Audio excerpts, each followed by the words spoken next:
An IRS scam has the St. Joseph Police Department issuing warnings to area residents. Basically, they're telling these people that they owe back taxes for one thing or another, and if those taxes are not paid, then the IRS will put a lien on their home or their property or something like that, and this matter can be resolved quickly if you'll just send in some money. St. Joseph Crime Prevention Officer Sergeant Greg Gilpin says the department has received several calls from area citizens who have been contacted by the scammers. You just have no idea where these calls are coming from. I mean, it could be right here in town, or it could be clear across the country or some other part of the world. That's just the way it works, and you just have to be very leery and just don't even deal with them. Just hang up.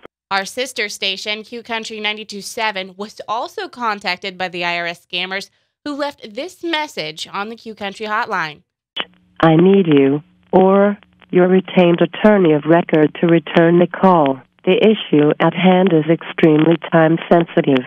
I am Officer Julie Smith from Internal Revenue Service. Don't disregard this message, and do return the call before we take any action against you.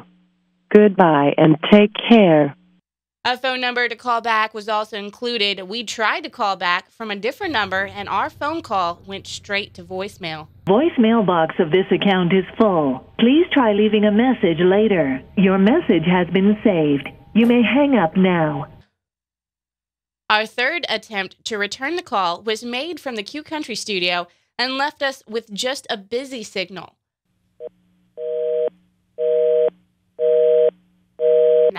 However, the scammers have already made several attempts to contact someone at that number. I just tell you to hang up the phone. Just don't even listen to their, once they start asking personal questions and stuff like that, and it to be totally out of line. Just hang up the phone and don't even talk to them.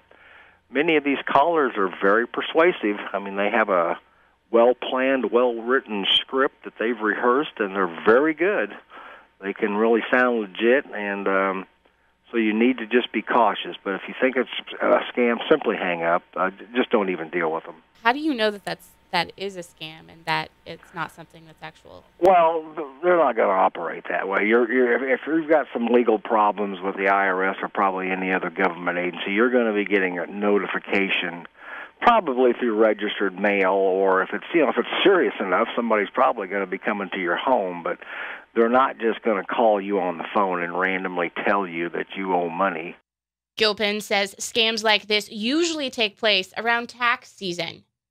Yeah, you see this a lot around tax time when people are really thinking about taxes, but this is also the time of the year that people have saved up money for Christmas and stuff like that. So I got the scammers probably figure you have extra money that maybe you won't have throughout the year, so it may be a good time to hit. But you do see cases where people have filed their taxes and found out that somebody else has already used their Social Security number or something and actually gotten their refund. And that's not just here. That happens everywhere with some of the hacking that's going on. So far, Gilpin says he's not received any reports of people actually falling for the scam, just reports of people being hit up by the robocalls trying to collect. And as far as the IRS scam goes, calling Q Country, even if the scammers had landed the right call number, it's doubtful they'd have walked away with any cash prizes. Nadia Thacker, St. Joseph Post.